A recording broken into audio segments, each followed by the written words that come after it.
You're listening to Protecting What Matters, a podcast by the Ohio Department of Commerce.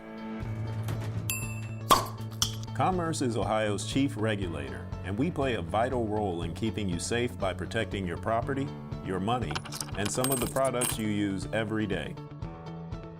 This podcast is designed to bring awareness to important issues and help educate consumers and businesses. Join us as we chat with trusted industry experts focused on providing you with the tools you need to help you protect what matters most in your life. If at all possible, meet with the person first at the office or a public place, like a restaurant, before meeting them at a property. Most people these days are understanding of a realtor's security concerns, and you can get a good vibe or a bad vibe. I'd rather have that happen in a restaurant or public place rather than in a vacant house.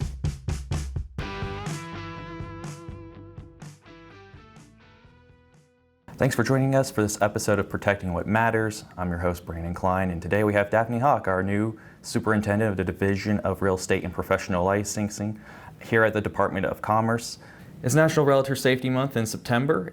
We're here to discuss how all real estate agents and home sellers and buyers should keep safety at the forefront of their minds when selling their or buying their homes. So thank you, Daphne, for being here today. And my first question for you is, what are some safety concerns that real estate agents face in the field?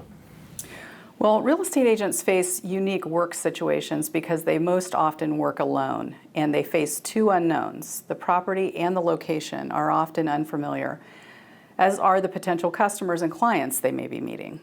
And what can they do to lessen their risk and improve their safety when working with clients? I know you've have a real estate background, 25 plus years of experience.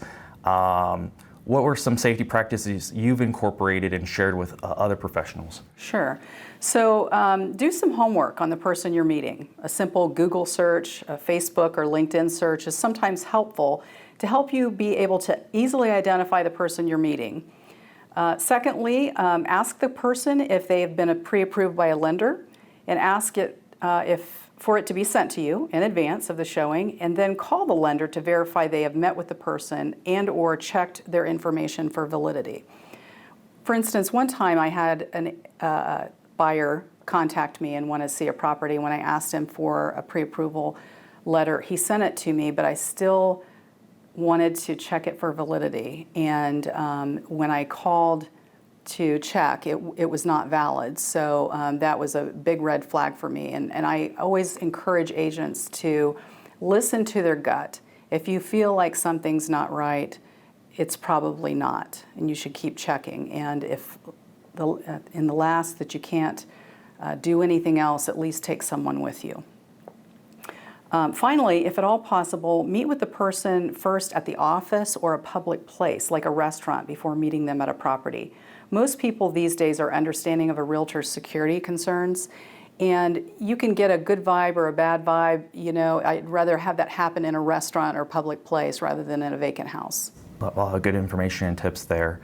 Here in we're in the internet age of the internet, have you also faced cybersecurity risk or have heard of other real estate agents that might face similar issues, and what do those look like?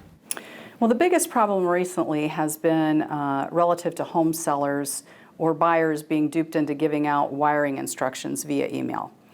They might receive an email from someone claiming to be a title company and ask for such information. As realtors, we've been taught to warn our customers of such activity. Many brokerages require buyers and sellers to sign a written warning that they should not give this information out over the phone or via email.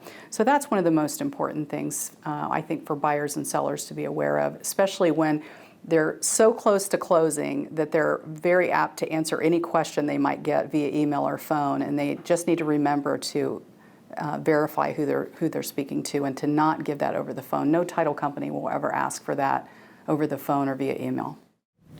Home sellers are on the other side. Speaking of home sellers, they're on the other side of the coin here. What safety concerns should they look out for as they're in the home buying process?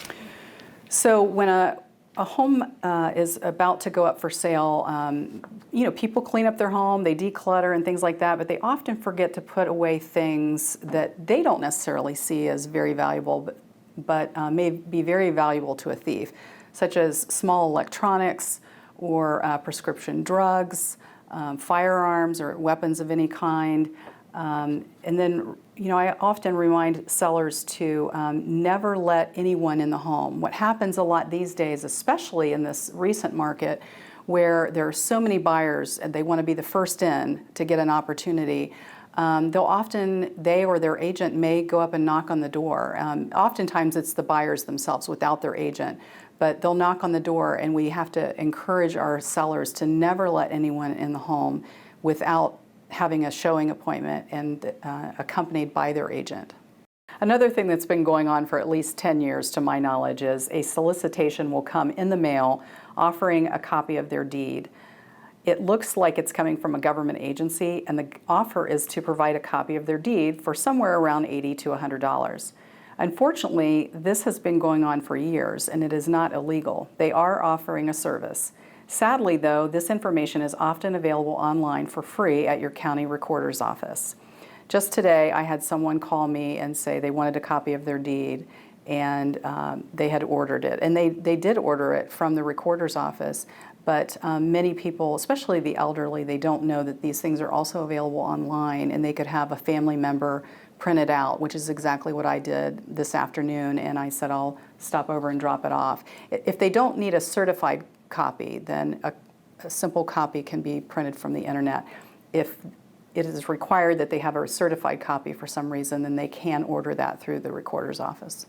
Just to kind of wrap it up here, how does the Division of Real Estate and Professional Licensing assist homeowners if they have a concern or issue? We do have a way for buyers and sellers to verify the validity of a license on our website. They can go to license lookup, and that's at com.ohio.gov/real. And also there they can request a guide to buyers and sellers that we have available that we can mail to them or send them electronically. Yeah, the Home Buyer's Guide is an excellent resource. And on that note, many thanks to Superintendent Hawk for joining our discussion. Thank you.